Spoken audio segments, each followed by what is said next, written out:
Bitcoin is holding above $81,000, but this market is currently a trap for regular buyers. Today I'm going to show you exactly why the market maker is tricking investors, and I will give you my exact entry points for the upcoming market crash. Right now I have closed all my short positions, my stop losses were hit, so I'm waiting for a new entry point. The funding rate is deeply negative, which means there are too many people shorting their market. The market maker is pushing the price up simply to liquidate these short sellers. I know this is fake growth because there is absolutely no spot demand. The Coinbase Premium Index clearly shows that American investors are not buying Bitcoin on spot market. At the same time, open interest is at a yearly high. This means the market is full of leverage and the risks are incredibly high. This will eventually lead to massive volatility and billion-dollar liquidations for the people holding long positions. The most obvious target for Bitcoin to reach right now is the 0.618 Fibonacci level, which is $83,400. This is a massive resistance zone where the last major dump to $60,000 started, so sellers should appear here. Based on average volatility, the standard pump level is $82,200 and the absolute maximum limit is $82,800. If we look at the liquidation maps, there is almost no liquidity above us, but there is massive liquidity below. And if we check liquidity heat maps, there is massive liquidity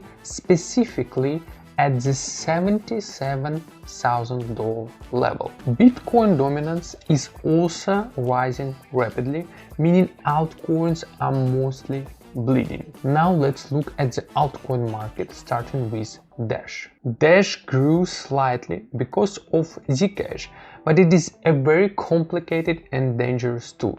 I only hold Dash on spot and buy at the lower borders between $30 and $35 or the global accumulation zone at $20.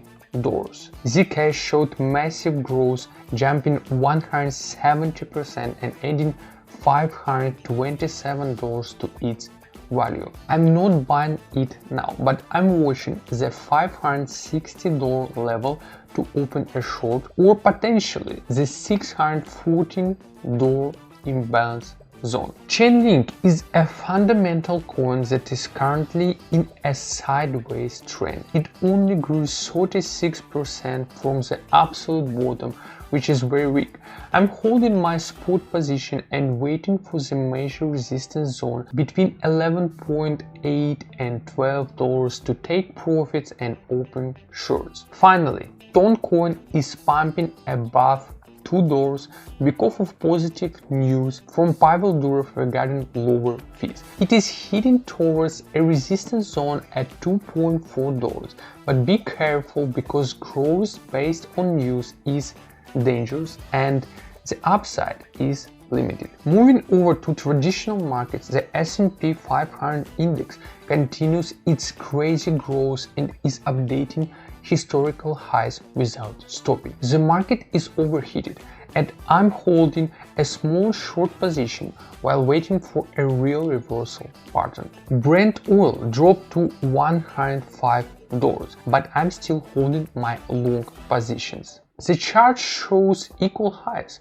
which usually leads to an upward breakout, especially with the Strait of Hormuz blocked and the growing crisis. Lastly, let's talk about gold. I had a perfect short entry at 5,342 and I have already taken massive profits. Gold bounced locally, but I'm waiting for it to drop to 4,100 and then down to 3,400 $1,000. We might see a local pump to a 0.618 or 0.705 Fibonacci levels, which is around $5,000 per ounce. You can try a local long position here, but you must place a strict stop loss level behind 4,560. Silver will naturally follow gold upward. And remember, this market is highly volatile and risky right now. Always use stop losses to protect your deposit. Thank you for watching and see you tomorrow.